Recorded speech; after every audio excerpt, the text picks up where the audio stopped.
Welcome to Owen and Beru's BBQ. Today we're cooking up something straight, fresh off the flame-broiled grills of the lava fields of Navarro. It's I guess what you would call lava goat, lava field goat. It's roasted. You'll like it. And I have a couple chefs in house tonight. Today I am joined, always the yin to my yang, the Owen to my Beru. It is Nick, back as always. And today's special guest, we have Axel Foley. Thank you so much for joining us.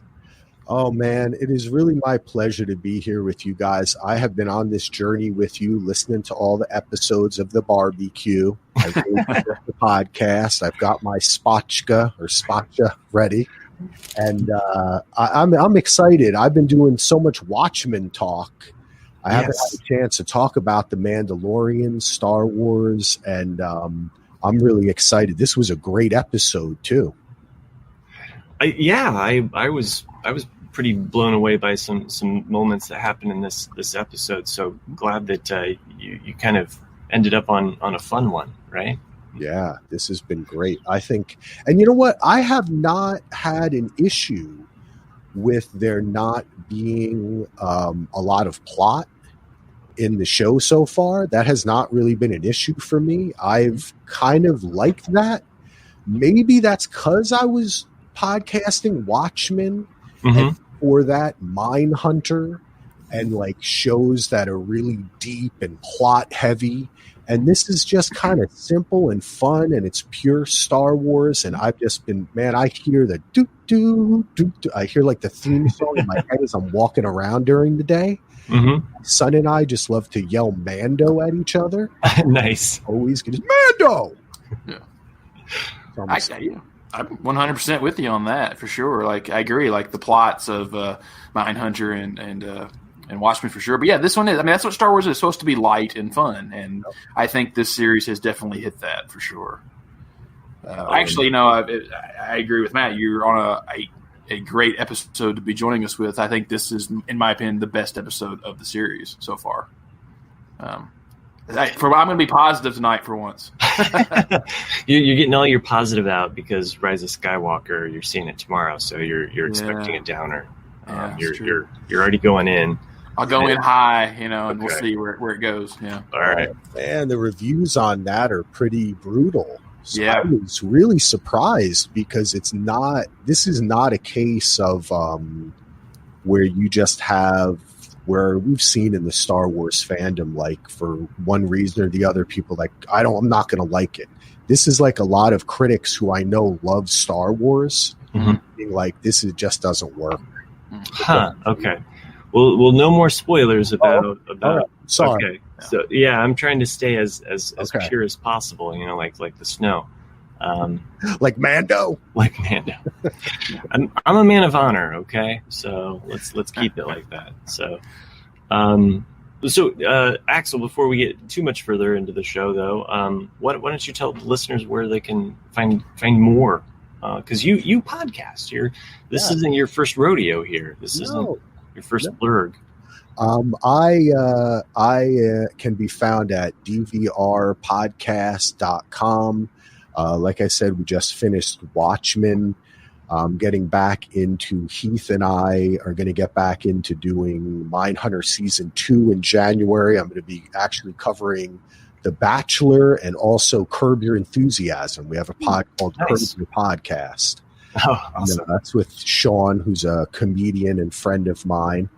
And then after that, I'm going to be doing Better Call Saul and Westworld and all that stuff. So this is my job. I just keep on talking about television. Not a bad gig. No, I love it. Well, I was Axel, you and I met through the Lost Rewatch podcast that Jack has been doing on Crazy Hank. And I feel like he's been drawing in all sorts of people for his Lost Rewatch. It's been a lot of fun. I wouldn't say that he inspired me, but I did want to bring on other guests for this Mandalorian podcast, mainly to help counteract Nick. Because, if it's just me and Nick, the dark side from him emanates over to me. I love Nick. Nick, I love thanks. you, man. I think I don't think you're negative. I just think you're honest. Oh, well, thank you. I appreciate that. That's a great compliment. Yeah. You have to care to criticize. That's how I think of it. You remind me of my old friend Donald, who goes back to the Lost days. And he would love an episode, and then the next episode he would just say, oh, man, I hated this. And it was always with so much passion. So I kind of like your nitpicks and pits, or however you say it. I like them. I think it's good to kind of I don't think you overdo it. Well, I think you're going to overdo this compliment, and it's going to go to Nick's head. So I need you to just kind of rein that back in a little bit. No, it's good that you compliment him, because then that means he'll keep coming back to podcast with me. So, well, I love you too. You're awesome, man. Yeah. Well, thanks. I try, even though I screwed up the title from last week's episode. I put it as Chapter 5, even though it was Chapter 6. So apologies for everybody that noticed that little snafu. So let's jump into this episode. Axel, your initial reactions, you were like, this was great. Nick, you're saying it's the best of the season.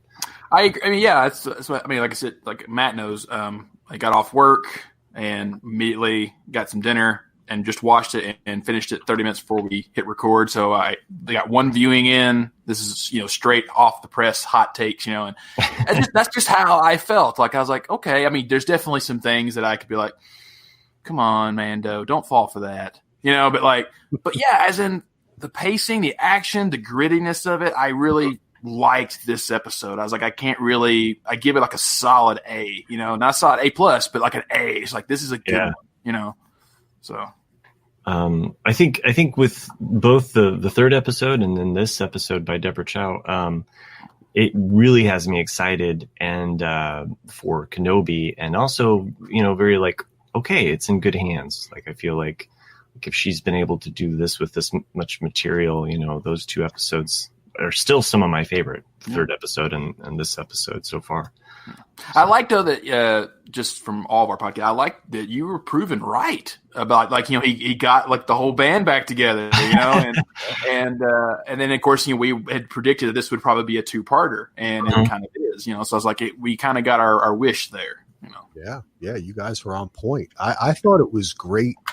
And it shows that those other little adventures that he had with those people were meaningful for the entire season. So there were some naysayers saying, well, nothing's really happening. I don't, what's going on? Well, we were being introduced to this world, and we were being introduced to how he relates to these other characters and the trust that he builds with them. And by the time they all stepped out and met up with, who was that? Was that Billy D, I think? Yeah, it was Billy. Yeah. By the time they met up, Apollo Grief Karga. Yeah, there you go. It was like a family was walking out. Yeah. And I felt that because we had so much time. I mean, each of the characters had gotten their own episode, kind of, so we got to really feel this crew. And for me, that was important because the one thing, because he doesn't take the mask off, it's just the disembodied voice, which we now know is like being recorded in a set in New York while they're shooting wherever, right? And it's amazing how they shoot this thing, that it's all that new green screen technology that, like, it's great. I know you guys are talking about that. But we get to feel that from Mando. That's what I enjoyed, right? It's hard. You get the motion, you get the attitude, you get the history of the Mandalorian, his culture. But now we get to see him and who he trusted to go on this mission, and how it played out was really meaningful. And I mean, I loved all that. I don't know if this is my favorite episode, because I think back, it's like, I loved all of them. I just think this show is amazing. And Jon Favreau is just, I mean, the guy really, who would have thought the dude from Swingers? Right. That's what I always think. I always think, like, this is the dude from Swingers. That is always my gauge. And it's funny that I pigeonhole him into that, even though he's branched out. I mean, we could also say this is the dude that made Elf. Yeah, that's what I'm saying. Like, I mean, that's what's really a great compliment to Jon Favreau is like how far he's come from like, this minor character in Rudy to writing his own and directing his own in Swingers, and exactly Elf. He did another movie called Chef, which I really like. Love that movie. Chef is great. And then bringing Iron Man and really kicking off the MCU in a successful way, because I mean, up until then you had, a few Hulks that did okay, but Iron Man is what really got everyone interested. I mean, for sure. This episode, as you mentioned, that it started to pull together these things that were set up almost as if dominoes were kind of clicking over, and there's that moment where, well, we don't have to break down all the beats of this story, but to at least set this up, he gets this message from Grief, and I like how formal Grief is. He's just like, "Hello, friend." Like, it's just like, "Hey, I've put our differences aside. Like, I lived, you lived, we're good." But this is sorry. No, go for it. This is one of those moments where it's from another movie. I can't think off the top of my head, but like where. Because I remember the other character comes, I have to try, but it's like, it's one of those moments where he's too polite, he's too formal, where it's like, this is clearly a trap. Don't fall for it, man. Though. I mean, that was my thoughts. To me, it was like, this is a trap, and then, again, I get proven right later on that it kind of was. Well, but Grief even is kind of lying because he says, I'm going to provide loyal guild members as protection. And we find out later on that these are not loyal guild members. Do you guys think this is what I was thinking? Because I got a chance to watch it twice today. I watched it by myself, and then I watched it with my son. Yeah, me. And the second time, I kind of picked up that when he says to him, when he takes them out, he takes those loyal guild members out, and he tells them, "Oh, hey, this was going to be a trap." Yeah. He says, "But after what happened last night, I decided not to do it." Right. Do you think I kind of got I was still kind of feeling like, no, you just kind of got scared of Baby Yoda. Like, you weren't really like, you didn't feel bad about it. I think you just kind of felt like you realized how powerful this thing is. And your fear kicked in and everything. And you were just like, okay, maybe we should protect this thing in some way. You're right. Yeah. I mean, I think you're really onto something there. In that, when they come down from the ship and he actually sees him, because this is the first time he's seen him. He didn't know what it was. He does see that it's unique. I think he even he comments during the camp scene that I've never seen anything like this before. So, and that he comments that they were willing to pay a king's ransom for Baby Yoda. So you have to think he's probably thinking, okay, there's maybe another opportunity here. If I double cross again.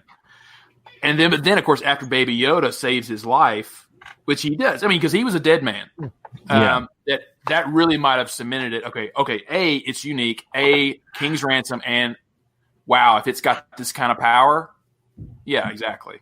Yeah. That why would I just turn it over to someone I want dead anyway? Yeah. So if they make it out of this, I kind of feel like I still don't really. I love the character, but I don't trust him. No. No, you'd be a fool to trust him. Axel, did your son also laugh at the line, he's trying to eat me? Yeah. Too funny. My kids lost it at that line. They just thought that was the most hilarious thing. He went nuts when they're in the, like, I guess, cargo bay or weapons stash area, and then the ship starts going side to side. My son Lachlan, he started jumping around and he goes, "It's Baby Yoda! I knew it! And they go up and Baby Yoda's doing this shit, and he turns to me and goes, "I told you they shouldn't have left Baby Yoda up there." That's truly wonderful. The mind of a child. What I love about this, though, Axel, is that I also have some validation because I see it through my kids' eyes, and I always like to watch it myself, and I like to share it with them. And there are those moments of this show that are for them, it's, whoever's put, whoever's writing it, directing it, like there are always these little nuggets, I guess, thrown in that they react to. Like when Baby Yoda pops his little head down, he's looking around, and then he climbs back up, and that ship. My kids did the same thing. Like, it's Baby Yoda. He's they thought that was hilarious. Because my mind immediately went to more of a logical thing of like, oh, some other bounty hunter is shooting at them again, and then I was like. And then I went, oh wow, it's bad. That makes total sense. That's why I remember that, because he really surprised me. I think it goes past even the kind of funny moments. Like, I particularly think about the montages, like when we see how the robot was retrained and taken care of. I think that these type of narrative devices are really, it's like it does help kids, and they can kind of attach to the growth in that little bit of time, and then you get the feeling of the nurturing from that one character. Because I see whenever they go into montage, which they do almost every episode, he kind of pays really close attention to, because there's change happening, there's action, and it kind of draws a kid in. And it tells there's like a little lesson in it too, right? So I really, this was a sweet episode. He loved it. Go ahead. Oh no, I just was going to say, and that lesson though about the seeing the IG-11 droid being rebuilt. They still play this ominous music where my son's like, I still don't trust that droid. Like he might, they want you to feel that. I mean, we're seeing it through Mando's eyes, and how we're like, at least on two different occasions, they zoomed in just on the red eyes of IG-11 to give you that, like, hey, he might just twitch and like some false memory comes back in and wants to, you don't know. But this one, because I know Matt and I had talked about this, about how we're not quite sure how much time has passed since the first episode until now. This one kind of gave me with this montage, an indication of how much time, because it would take a long time to rebuild and reprogram and train a droid to do that, I would think. So, this has got to be months, That's what I thought too. I think maybe that helped us see that too, and feel as we're coming to the end of the season that what we've seen is a longer journey than maybe, like, he's been at these spots a little longer than we realize. And I especially think about, which was that episode 5, when he kind of rescues and meets that woman. Oh, the chapter 4. Yeah. Chapter 4. Okay. That they were there for a little bit longer. We may have thought that it was like weeks or so, or maybe even a month that they were there. But it made me feel like I had really grown through the season. I believe the Cara Dune character in that episode even says, like, hey, we raised hell a few weeks back here, Right. And so there's that passage of time. And, as we've been critical of those episodes that were standalone, I think in some ways, though, it has repeatedly shown us that he's coming to his end of his rope of, like, there's only so many people he can turn to. He went back to the high school kids last week, Right. the losers, and we'll see them again, I bet. Oh yeah, but it showed us kind of also like that growth, like where he was before he met Baby Yoda, and now where he is now. In juxtaposed with those characters from the past. But I think that also sets up where, when he does get this message from Grief, where he's like, yeah, this is a good opportunity. I can only run for so long, like I can only. So I don't know. I guess that I like the fact that at least established that aspect of there's no, and maybe that's how Mando always ran before. I mean, we've joked about it, like, he's no dad, like he's not a good dad. He leaves this kid alone. And I guess at least, the fact that Cara Dune's like, we got to find somebody to take care of this kid, and then that sets up us going back to Quill's planet, which I don't know if we ever really officially got a name of that planet. I don't think we did either. No. But it at least set up that aspect of Quill, and then of course how IG-11 becomes reintroduced. And for a moment there, I was like, oh, so this explains all of those posters that we keep seeing, like why IG-11 was featured, why Cara Dune was featured. It's like, okay, maybe this is his crew. Yeah, I hope so, and I think that they are hinting towards, and I believe they're already in production on season 2, right? So, and the way that they kind of workshop these things or story shop them, I'm sure that they're laying down what's to come, and I feel like IG-11 is going to change in some way or grow and become more of a character again, like kind of like resurface. Because of exactly what you're talking about, all the shots. That's not just only an allusion to his family being killed and his hatred of droids. I think it's more towards that specific droid. So I kind of like that idea. Well, it does set up the psychological, fact that he has this trauma with droids, doesn't trust them, and I liked that this episode we finally got to see that kind of come full circle. You can only be mad at droids for so long. I thought droids. I thought Quill had some really powerful lines in this episode when he says something like, "You're gonna have to trust. You trust me. You're gonna have to trust my hands and like my craft and the fact that he's very proud of what he can accomplish on his own, and all of the backstory with Cara Dune. So as he does go to visit Cara, we kind of, even if you saw it coming, I like the fact that we got a payoff of her being a rebel shock trooper. Mm-hmm. That storyline came back around, and so that moment when he says oh no, he's not a warlord, this is a ex-imperial, you saw that look on her face, and I love her expression where she's just like, I'm in, that was the hook, you just had to dangle this, imperial thing, and they show her bar fighting, which Nick, what did you think of that, that tether, kind of electric tether? I kept wanting to kind of know what it was. Is it a way to keep the fight fair, so you're not too far apart, or what was it? And then I kind of thought it was a bit cheating, her using it as a strangle rope, but I enjoyed the fight.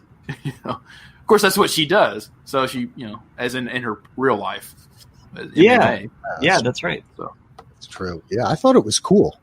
I like when that's what's fun about this show is they throw stuff in like that, mm-hmm. And it kind of draws you into the world and reminds you of who she is, right, and the world that she's living in there. So it's not going to be too. For her to agree to go with him, he knew she was going to come. Mm-hmm. He's raring to go. She's raring to fight.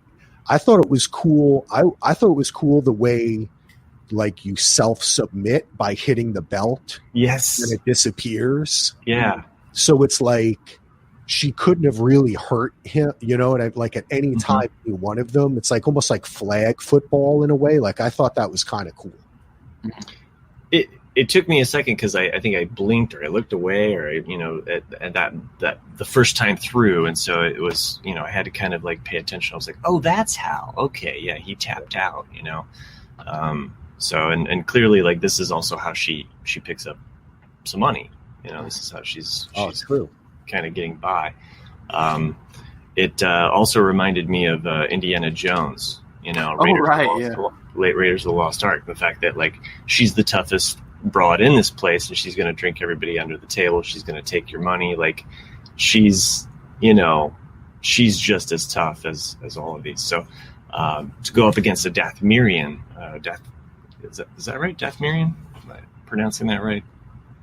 Yeah, I think so. Yeah. Okay. So Dathomir, yeah. Let's we get a couple mentions of chain codes in this episode.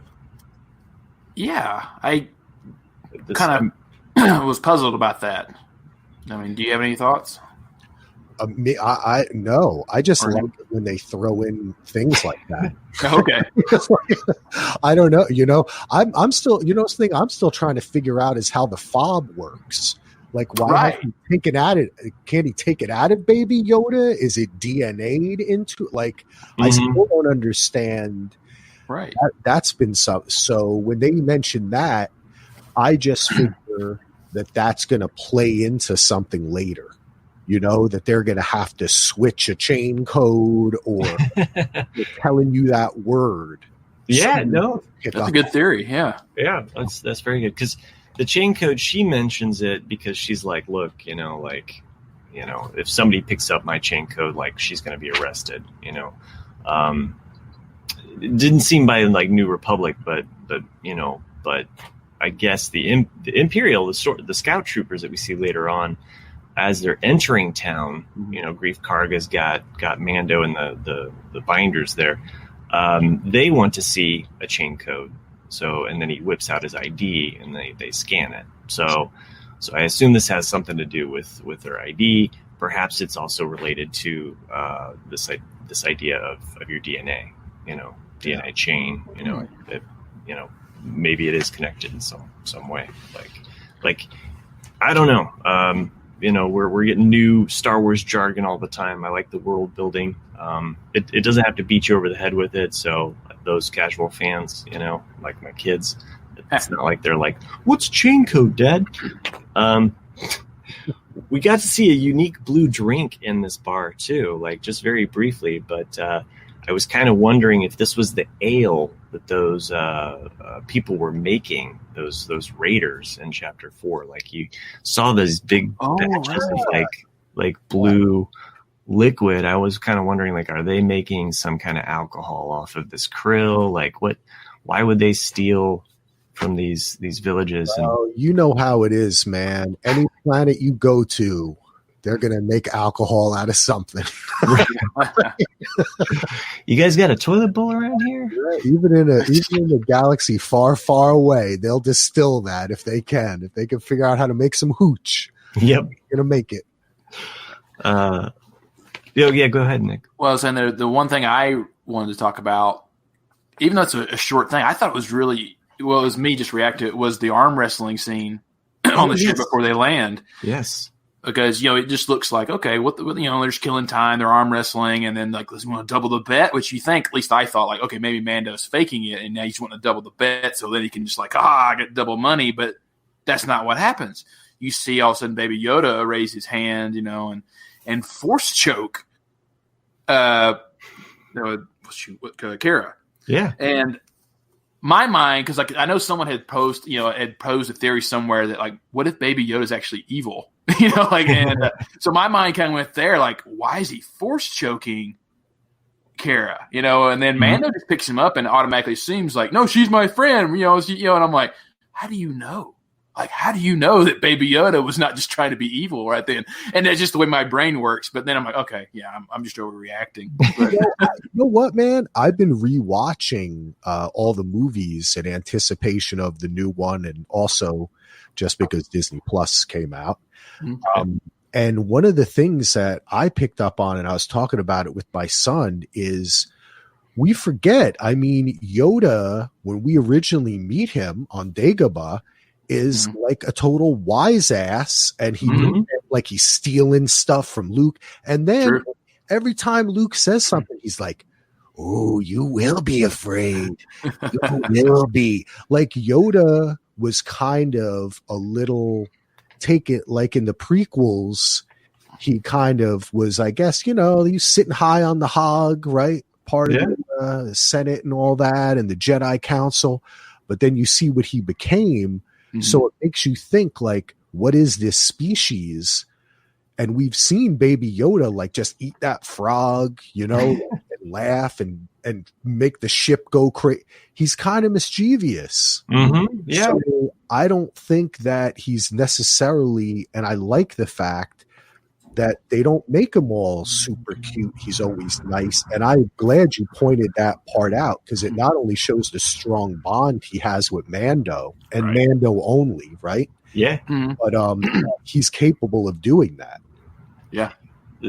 Another Baby Yoda to kind of go with that Baby Yoda moment is when they actually go to they're talking to Kara in that place.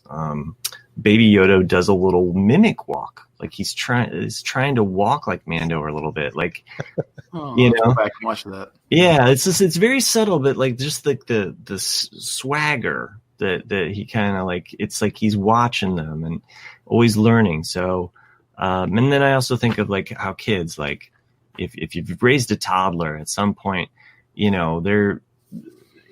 don't know their own body. So, it's like, and I think of that as, I guess, in that moment where it's like, they don't know right from wrong. You're actually there to kind of guide them a little bit. So there is a little bit of kind of like, is Baby Yoda manipulating the Force around him willingly, or is this a passive thing that is just kind of like happening? So it's definitely a good thing to kind of think about, and maybe something that will continue on until we get more information about, in season 2. Well, this story at some point, if this progresses and Mando is able to turn off the fob or stop anyone from trying to get a Baby Yoda and they stay together, there is kind of like the eventual idea that comes up in scenarios like this and in like the Westerns and samurai movies that this thing is based on and takes so heavily from, where Mando would be like, sees Baby Yoda start acting like him and is like, I'm mercenary. Is that really what I want for Baby Yoda? You know what I mean? Like he goes from being the protector to being a bad example for Baby Yoda. And maybe that's something that we might not deal with until like season 2 or something, Mm-hmm. But I could foresee a point at which he kind of like, like rejects him or wants someone else to take him because he feels like, and maybe that's a little kind of hint of it. Mm-hmm. Yeah. Good insight. And maybe that's why Baby Yoda's kind of acting like this lately and kind of, he's acting out a little bit, he needs attention. It's true. He just leaves him on the the deck of the ship. He checked on him one time, right? Did he? When was that? I remember. Was it when the other bounty hunters were taken out? No, because he was gone by then, right? Mm-hmm. It was at some point. Oh no, it was it was at the campfire. Yeah. When those big flying creatures attacked, which was an awesome scene. It really was. Yeah. And Mando moves over and he like closes the case really quick or makes sure Baby Yoda was okay. And I was like, wow, that's kind of, because he keeps on bringing him into bars. It's like, he checked on him. That was interesting. I thought that was like improvement. Like if I've knocked Mando's parenting skills, I'm going to give him a +1 for actually like, and he got a new crib for him made, like, true. Like, he asks Quill, well, I got something. I think he was trying to get him off of whatever that subject was. Cause, I can't remember. I've watched it. It being in, wasn't that the scene where they're arguing him and Kara about him being a slave for the Empire and So and then he purchased it through his hands, his freedom, and that was a great scene too. It was about him. Yeah. We learned about him having that the fact that he worked for the Empire, and what was interesting too is there is a moment where before she finds out that Quill was ex-Imperial, I kind of felt like he was hitting on her. Did you pick up on that? Oh yeah, well he did, yeah, because he's like, oh, this one was like, from the Saito Caves of Nora or something like that. But that was another little bit of information just prior to that. It was very interesting. I'm glad you brought that up because it made me think of it. Him, because we've wondered that about Baby Yoda, like, is he cloned? Is he, and he said no, he's not engineered. He actually looks like he's evolved from something, which I kind of put a question mark in my notes, like evolved. So I'm like, so does that mean he's seen this species before? Or like, I don't, how can you say something's evolved? Maybe that's just the way he's saying it's organically growing, and the fact that it has wrinkles and it's not perfect. It's imperfect. There was I think it's Mando that mentions like that he had thought that it was a strand cast, which I thought was interesting because we're not even getting the term clone. We're getting the idea that like strand of DNA cast from that, so we're getting some other jargon thrown in there. But yes, it answers a great question. And the fact that, these gene pools, so he worked in them. So he knows a little bit, so we can at least trust, of all the people in this story, we can at least trust Quill. Yeah. He's spoken. And that's true. And we got, in that same conversation, I'm glad you all brought this up because that was so interesting to me. Mando, he says, I think Quill says to him, like, did you see the guys who wanted him or something? And he says, I didn't see the insignias. Do you remember that? He mentions insignias. And I remember after the first episode, there was a lot of talk about how some of the guards had the clone insignias on their... The clone, the one doctor had a cloner's, symbol. Right. So maybe that's a little bit of the writing too, to kind of like make us look back and see, okay, we're on the right track. Maybe it's not that Baby Yoda's a clone, but that they want Baby Yoda so they can clone him. Exactly. Sure. And that's what that doctor was taking from him. Now they did end up working him over a little bit, right? When they took him back. So maybe they did get enough already to clone, but they want more. Or they didn't realize how powerful he was, or maybe there was a problem with the cloning or something like that, But I picked up on that word too, evolved. I thought that was an interesting word. Yeah. And then I thought maybe he just used it because he's familiar with the nomenclature from working with the other, But then I started thinking maybe, I don't know. We don't know anything about the Yoda species. So are they like Pokemon? Do they evolve? Right. Yeah. It's like, there's a tadpole version first. Yeah, who knows, right? Well, it's like I said, like last episode, he's basically Gizmo without the hair. Yeah. And so like, do you put him in water for him to, reproduce, or what? He's a carnivore. He's a carnivore, but not after midnight. And, even though it looked pretty dark. So it's kind of hard to know when midnight is when there's like 18 suns or something. Yeah. True. Yeah. Yeah. I did like you were talking about the campfire scene earlier with I didn't know what, I just wrote down pterodactyl because I didn't know what they were. So I was like, it looks like a pterodactyl, but there was a lot of them. And it was the first time I think I've really jumped in anything Star Wars where, he stands up and he's about to, and just like, what the heck is that? Yeah. I loved it. I love, I think you guys talked about this too. I'm playing, Fallen Order. Right? Oh yeah. Yeah. Mm-hmm. On Xbox, and one of the things about that game is you don't only have to worry about the stormtroopers. You have to worry mostly about the little creatures. And that's always such a hallmark of Star Wars, just going back to the Millennium Falcon inside the mouth, right?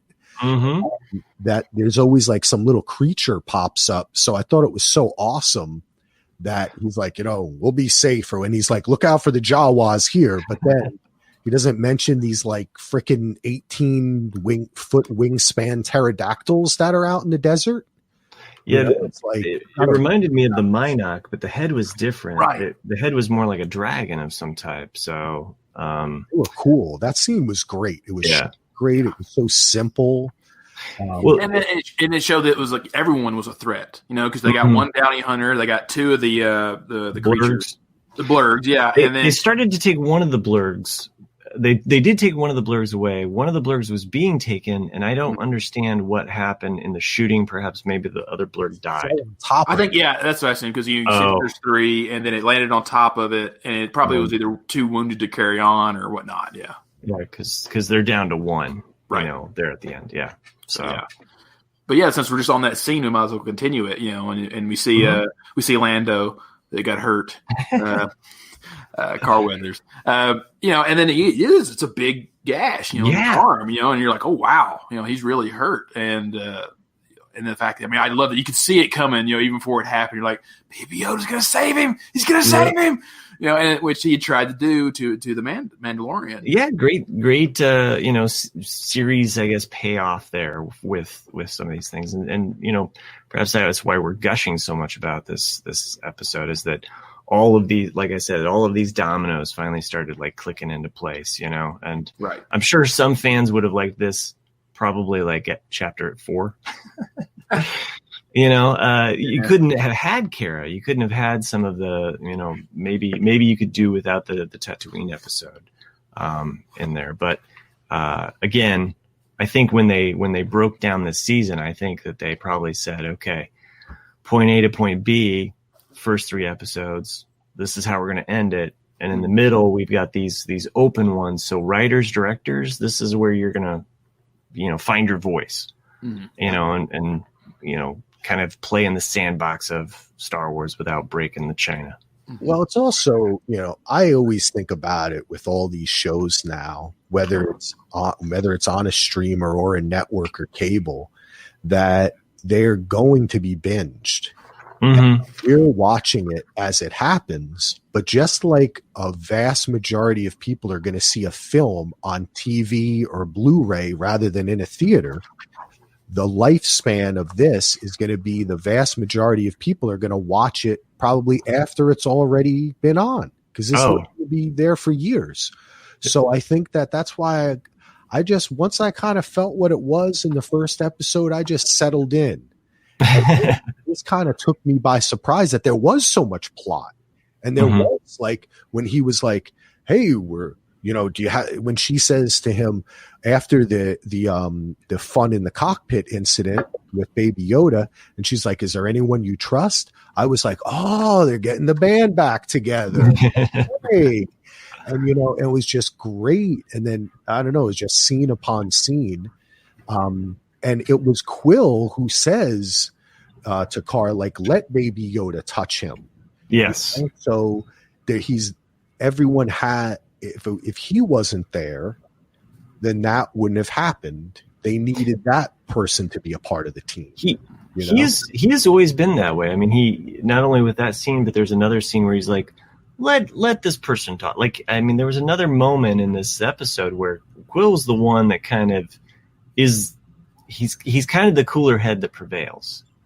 And so we haven't talked about his fate yet, but boy, I'm really rooting for him, because we need that voice of reason for Mando, who, let's face it, if things go down, I think maybe Mando's knee-jerk reaction is to run, and that's why we saw 3 episodes of him running on the run.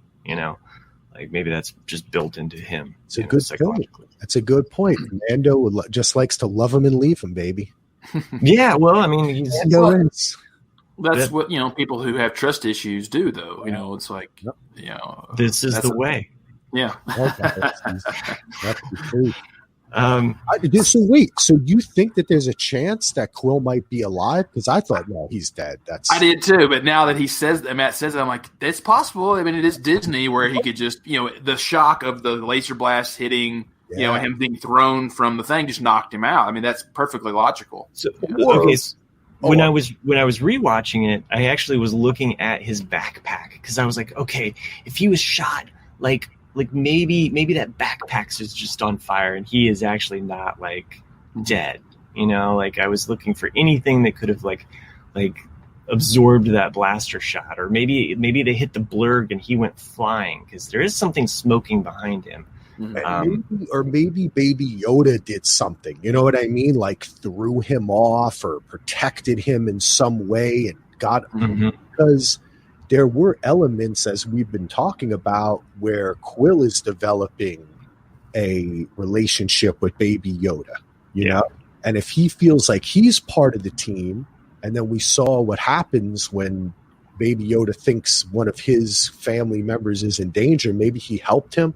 I want to believe that, because I love the character. I think that I loved his episode, and I loved this part when he's getting the android back together, droid back together. I thought that was just such a beautiful touch, and learning of him, like you were saying, the repeated times he would say like, I got out of there with my own bare hands, or I built this, or just like it's that classic kind of teachable Star Wars that I love and enjoy. And this is why I've loved this whole, I think this is the best thing since Return of the Jedi. I really do. I love all Star Wars stuff. And even when I don't really, I think it's a little bit, I didn't love it, some of the prequels and such, I still love it. But this, to me, feels the most Star Wars since Return of the Jedi, because they're giving us those like little teachable moments, which is important for kids, but also it's what I loved about Star Wars. That's what separated it from other things, Really, really great points, Axel. And I hate to move on, but I think there's a really great teachable moment here in this podcast, which is that we actually have to take a commercial break. Oh, I'm so sorry for those of you that had to wait through that commercial break. It was a teachable moment, though. And I hated to break up Axel's flow, because I really do think, you're making some great points. I think that's also the great thing about having all of these special guests that we've had. It's like everybody's backstory, everybody's history with Star Wars and the things that we can kind of come together on. I also wonder too, like, there's one character that we haven't talked about in relationship to Quill, although you were just mentioning him, IG-11. Wouldn't IG-11, seeing his former, I guess, dad, rebuilt him, would this be the moment for IG-11 to see, oh, he's hurt, I'm going to help him? I love it. Yes, I love that he helps him, and then that also would make Mando trust him. Boom. Nailed it. We already broke down chapter 8. I'm growing. I can love droids now. Things have changed. I don't know if he'll ever trust droids, but I could see IG-11 seeing his former, savior, I guess, or father, or whatever he thinks of him. At least, there's that scene where Quill's actually holding his head and kind of like, like his dead body there, and it's actually kind of like sweet, touching, man. Yeah. Well, you could see Mando saying something like, "I'll make an exception." Gently destroyed. That'd be a nice Mando line. Oh, but we lost someone else this episode, and I had a question for you guys. Let's move to that one important scene, the showdown, right? Like that is probably the one part that we haven't talked about. A little bit, just a little bit. Before we get to just to the intro to that, because I really liked the entry into the town, because I like seeing. I love biker scouts. I always have, scout troopers, and so just the fact that there were two, I was like, I like it, and then of course the whole time with Carl Weathers saying like, oh, there's only 4. I'm like, whatever. There isn't gonna be 4 people, and then of course they're immediately like, this isn't 4. Oh, but there's only 4 guarding the client. And then 2 others come in, and you're like, now there's 6. Like, yeah. And so, but that's it. What did he eventually say? He said there's more than 4, and he said, what are you going to do about it? It is, right? It is what it is. Like, that was great. That whole scene was so tense, and it brings you back from when he escaped there. Yes. All the other Mandalorians came down and were helping him. And it's like he's back here. And the last time we were here, he was being attacked by everyone, and he got out, though. But now he's walking back in to the Hornet's Nest, and it just keeps on getting worse and worse. Like, you get that feeling of every step they take, they're just farther away from being able to escape this situation. And I thought that they really ramped up that tension so well. It really played out fantastically. And Werner Herzog, when he shows up again, I love that dude. I especially like how, he was sitting there and he's talking about the Republic and now it's lawlessness. And then he just let me see the child. He doesn't even take a breath. He just stops his whole monologue, right? He just goes, let me see the child now. And that was a great line reading by him. Oh yeah. Oh, I wanted to say something also before we get to there, like Sure. Because when Carl Weathers, tells them before they enter the town, like, hey, I was going to kill you, but now I'm not. Right. So what's the plan?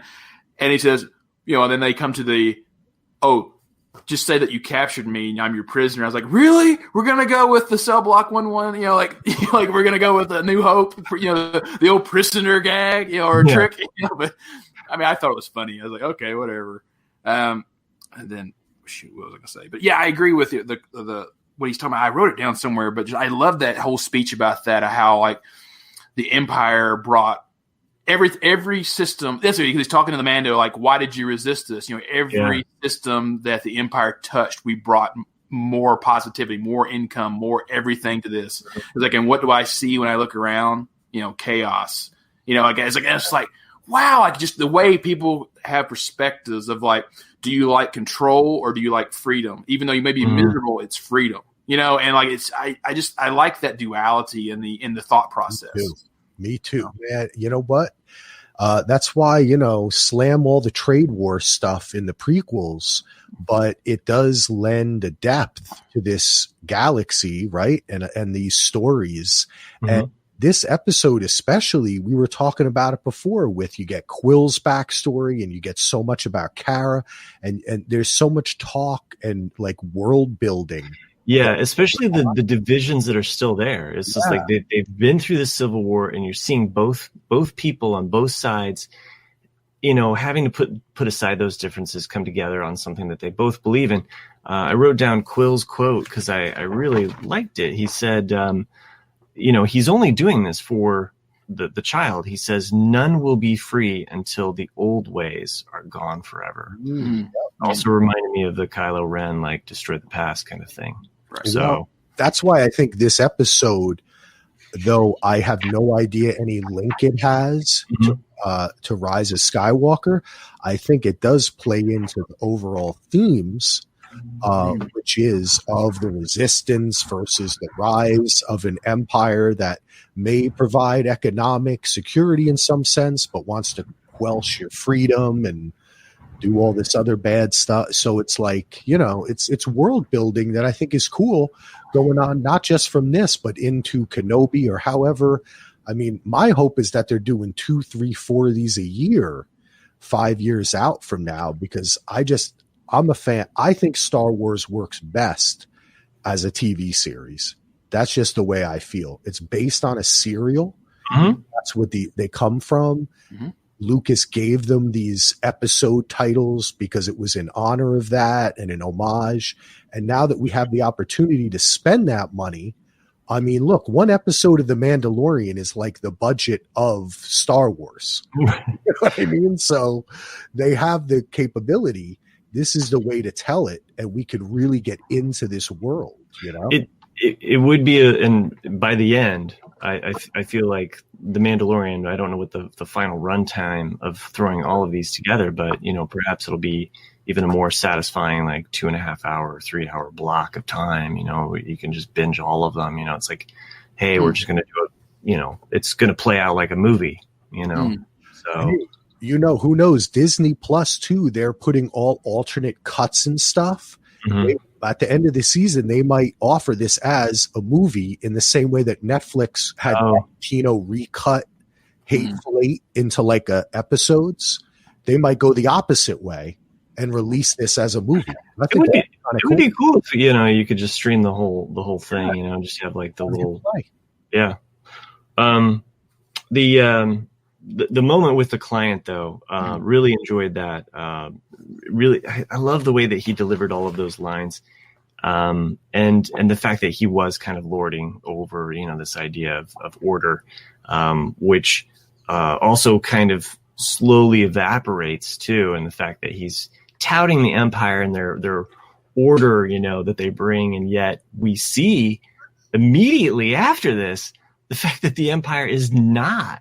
They are like, there's a civil war within the own empire.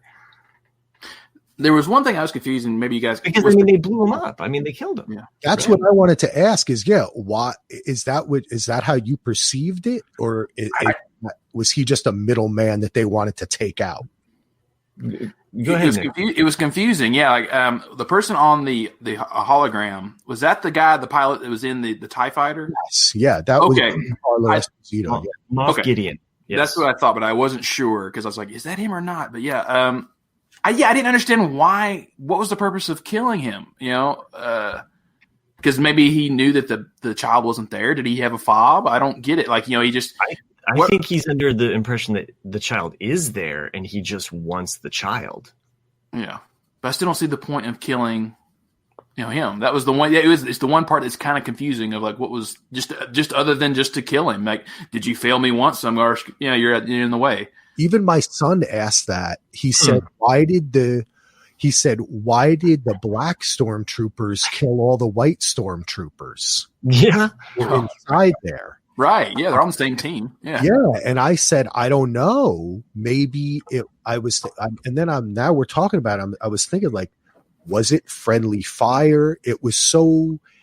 It didn't seem like that because he didn't even give him a chance to turn the hologram off. Right? He just was like, as soon as it turned off, bam. Right. Well, even the line is confusing because he got it right through the chest. Right through the chest. Yeah. Back. At first I thought maybe Mando shot him under the desk, like from under the desk. But then I was like, oh wait, no, that's a lot more than just one blaster, And I was like, but what were you just saying? To me, it reminded me of the Mob and how the Mob was like fighting, infighting and the Godfather, and like Sonny, is just like blown away, just like by like a 1,000, bullets. So it did make me wonder, though, because, the Empire really is no more at this point. And so is it like the Mafia, like you're saying, where you have just different factions of the same family, or whatever, where it's like, well, yeah, you helped me here, but ultimately I want my power to be on top. And so I don't want to bother negotiating for the baby or the child.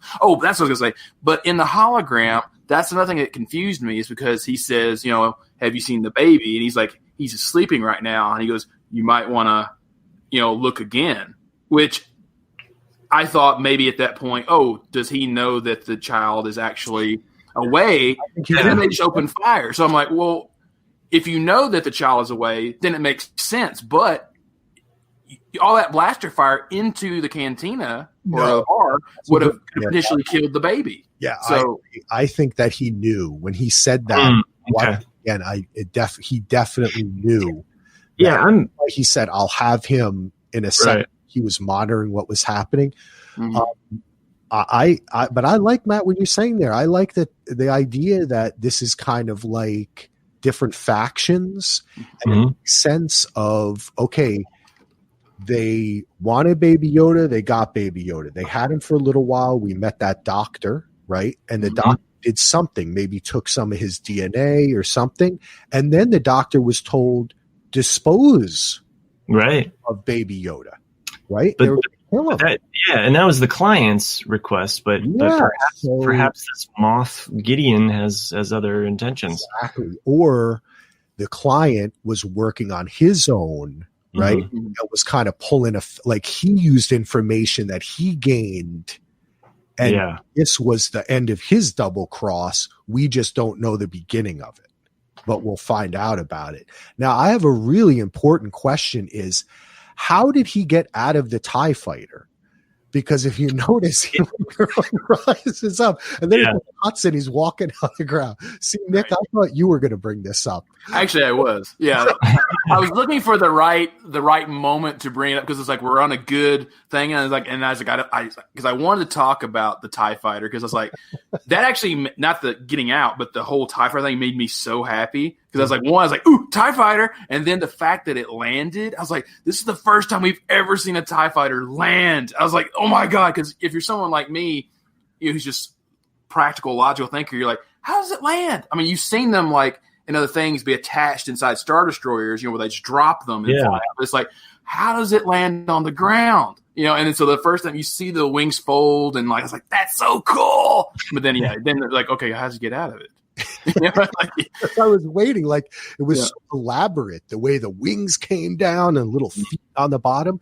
I thought a little like staircase would go like come out of something, but no, he just kind of stands up. Right. Yeah. And he's just walking. And I think they kind of actually, I think that I could only guess because, as things, they're shooting one thing here, one thing there. But there was a kind of a cool opportunity of an introduction for this great actor, get a closer shot of him rising up out of it. But that kind of like, it kind of made it more apparent that he just was like all of a sudden walking on the ground in the next shot. But it was a little disappointing. But the whole thing, it was really cool. And you even see in the back exactly what you're talking about. You see the notch where it can be held when it lands. And I remember on a toy having that, Yeah. I love when they show stuff like that. Yeah. And it's so awesome that we get Esposito in this role. He has so much weight behind him as an actor, like that, oh, this guy means business, like immediately. And I love the fact that they dressed him with a Darth Vader chest plate. Yeah, I was looking at that too. It's not quite exactly, but it's definitely Darth Vader-esque, right? I think all TIE fighters have those same things. It's part of their breathing apparatus while they're in space. But he's not wearing a helmet, so he's not wearing the helmet. But maybe he just likes to rock that black look. He's just like, no, I'm going to evoke. I don't know. To me, it just evoked Darth Vader to me. Oh yeah, it did. So I just liked that I guess little call. So yeah, they all looked badass. Everything. Yeah. Troop transporter came out too. Yeah. Oh yes, and we've never seen that shot of feet hitting the ground. Yeah, yeah, we've never seen a troop transport in a live action. We've seen it on Rebels before. It was a toy, that was introduced, I believe, at some point. Maybe not old school toy like Kenner. Like I don't remember Kenner ever had that as an old school toy. I don't think so. But am I mistaken on that? No, I don't think so. Okay. But anyway, it's been in Star Wars lore for a while, this troop transport. Yeah. So this was our first live action visage of this. I love Kara's comment when we do see Esposito's character, Moff Gideon. She says, "Who's this guy?" I thought she had a lot of great lines, like just her delivery, like her moments I enjoyed. So I think she's great. The two scout troopers that took off. Did you think with one of the scout troopers looked a little like maybe he was just a little larger than the others? Like he was a little large for a scout trooper. You saying? Oh, okay. No. He had that kind of like loungy kind of like. Yep. Just a boring day at the job. Well, they've been sitting around, for a while. It's probably somebody's friend who was on set, man. Exactly. Yeah.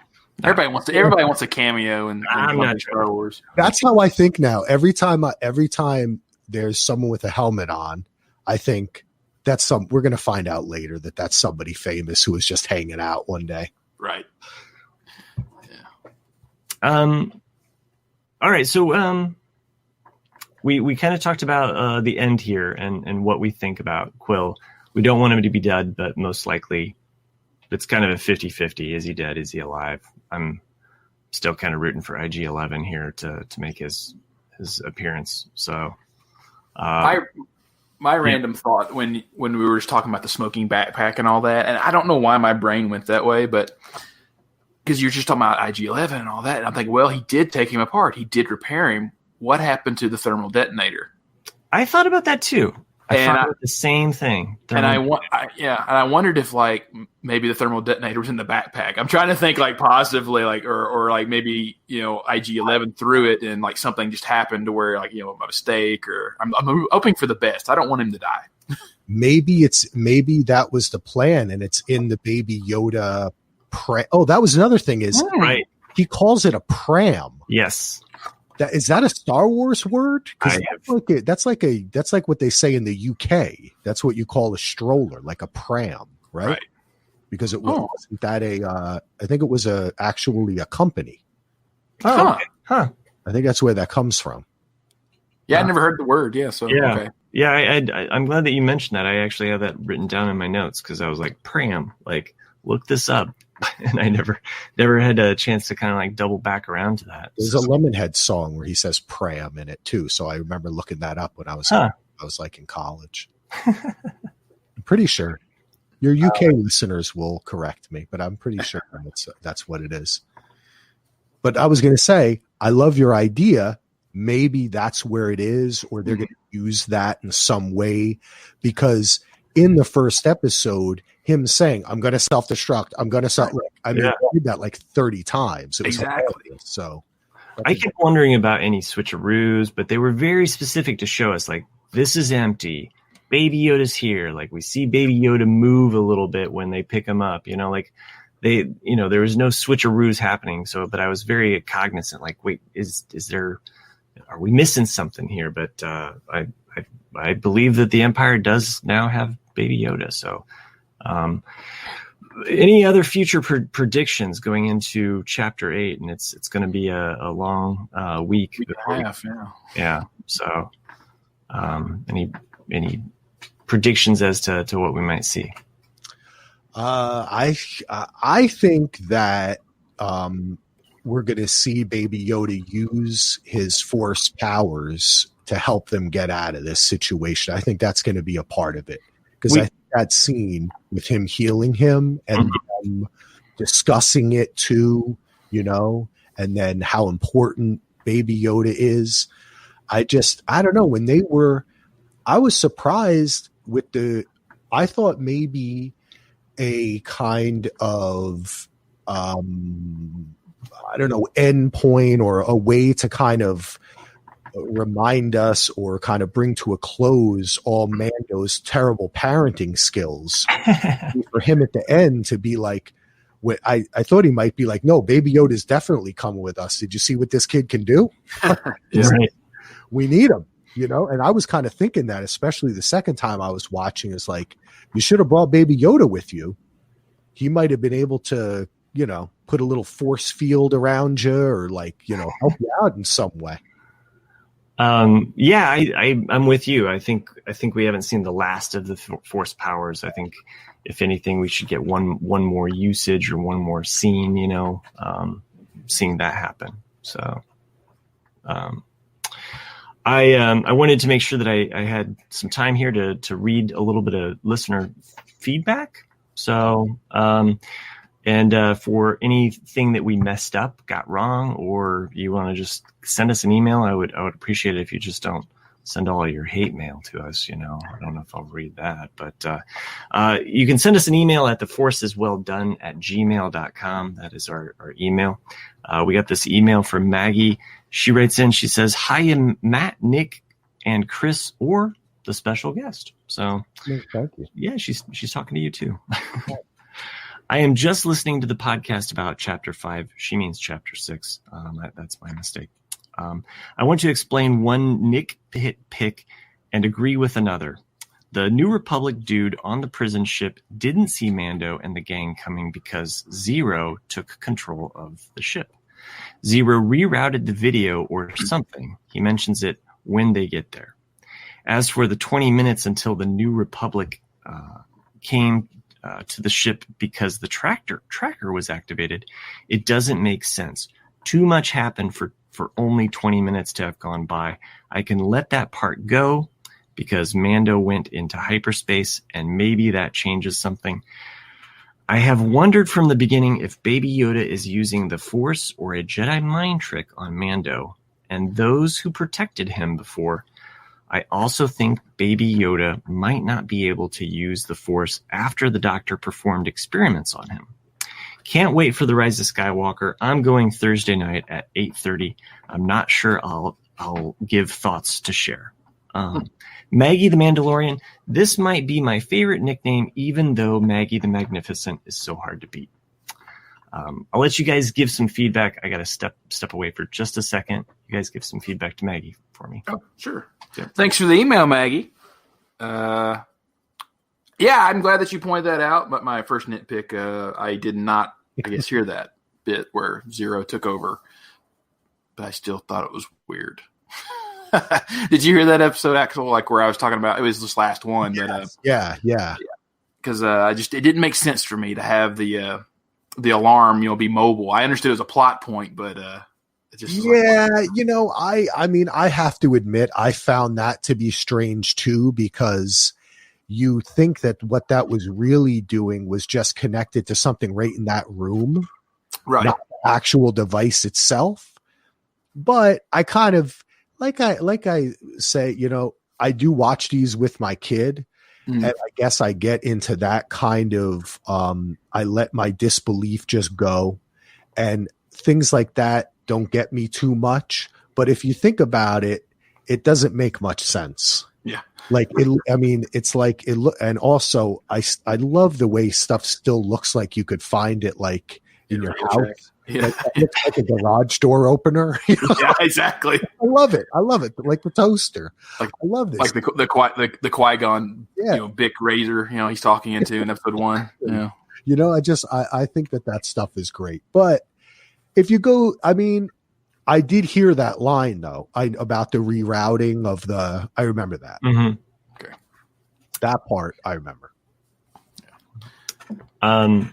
Yeah, I'm not sure all of the things that Nick said, but just like Mayfeld, he was my proxy while I was gone. So,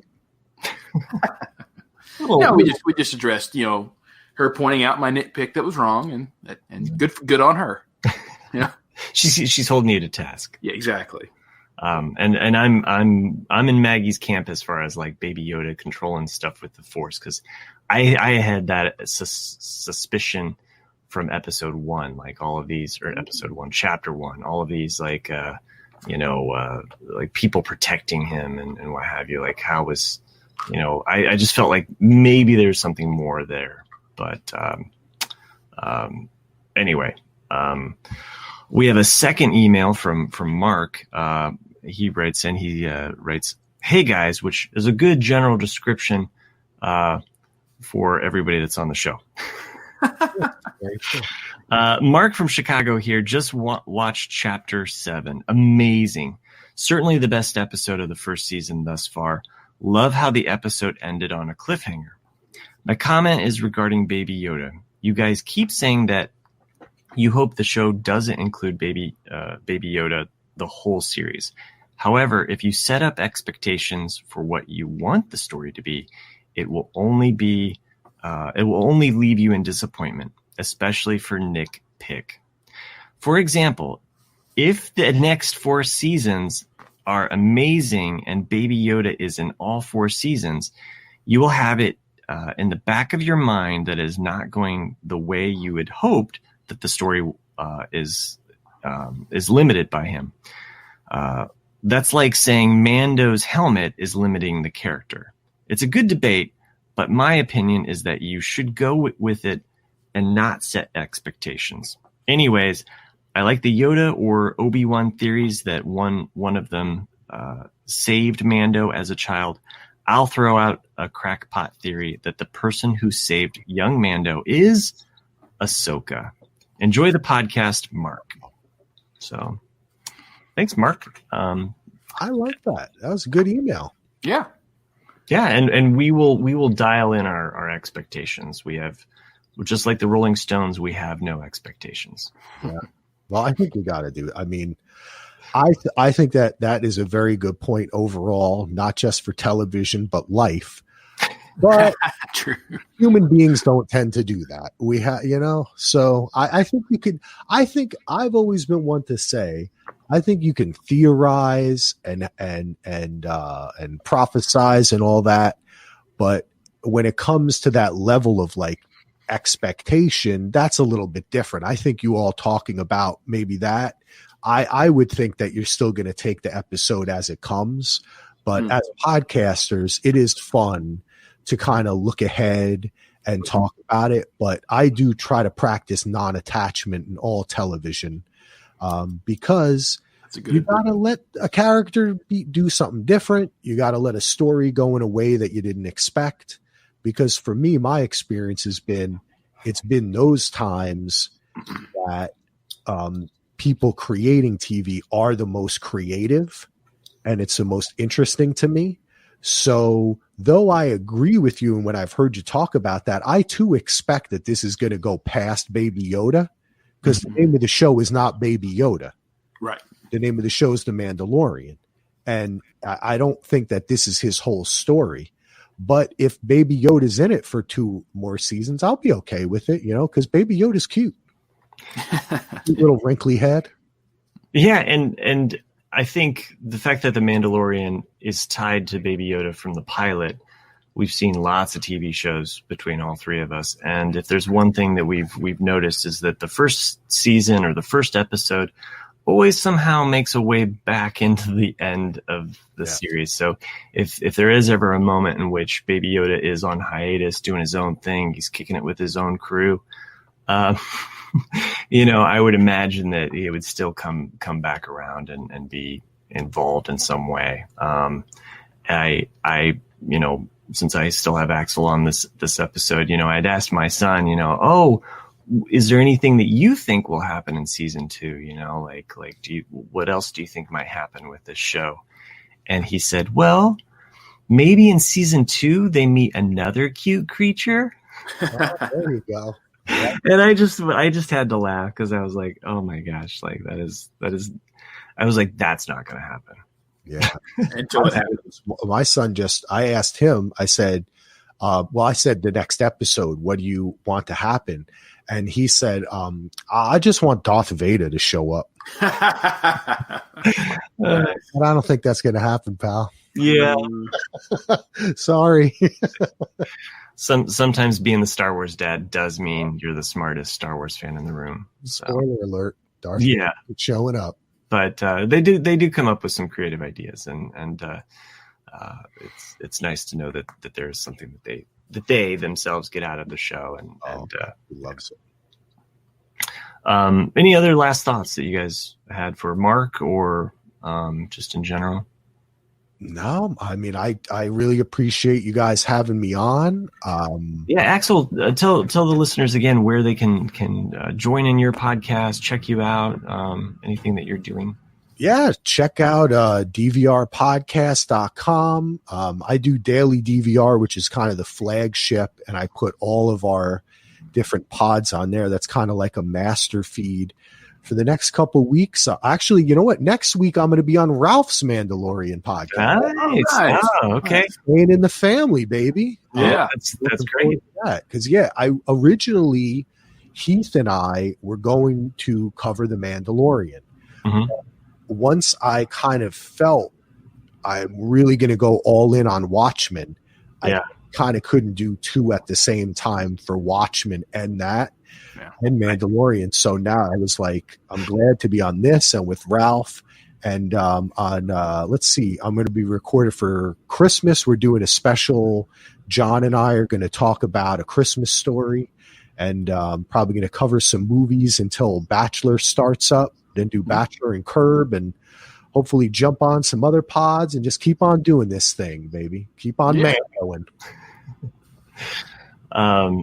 Well, watch out for those dogs because they like to come in the house and steal that Christmas turkey. So you keep those doors locked.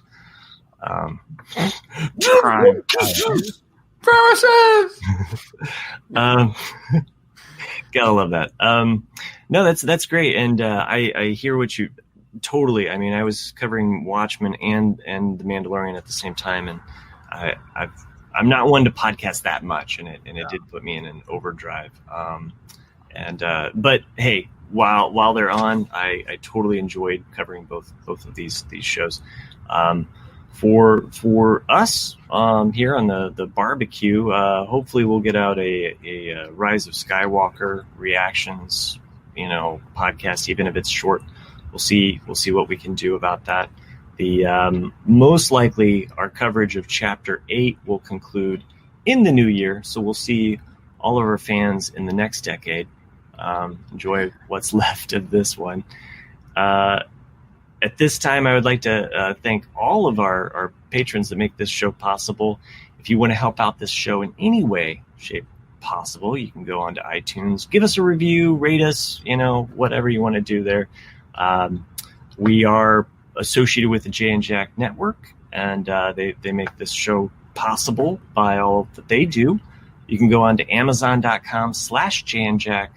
Any of your purchases, a little bit goes our way. You can also become a patron by going to Patreon.com/Jay and Jack, or just go to jayandjack.com. It has all of the information there. There's a few patrons that we like to thank at the end of the show. I'd like to thank Adat Tack, Endor Eckhart, Mos Eisley Ed, Mon Mothma Maggie, Joe Anakin Skywalker, and the Drake Awakens. So thank you for everything that you've done to make this show possible, and all of our patrons. We do appreciate it. And you guys have a happy holiday. Enjoy the rest of 2019. And thanks again, Axel, for joining us. Nick, thank you. This has been great. I really have actually enjoyed all of the Mandalorian coverage you and I've kicked out. Me too. It's been fun. It's always fun talking Star Wars. But, yeah. Happy holidays to everybody out there, and see you next decade. Wow. Great show, kids. 1 in a million. That's me.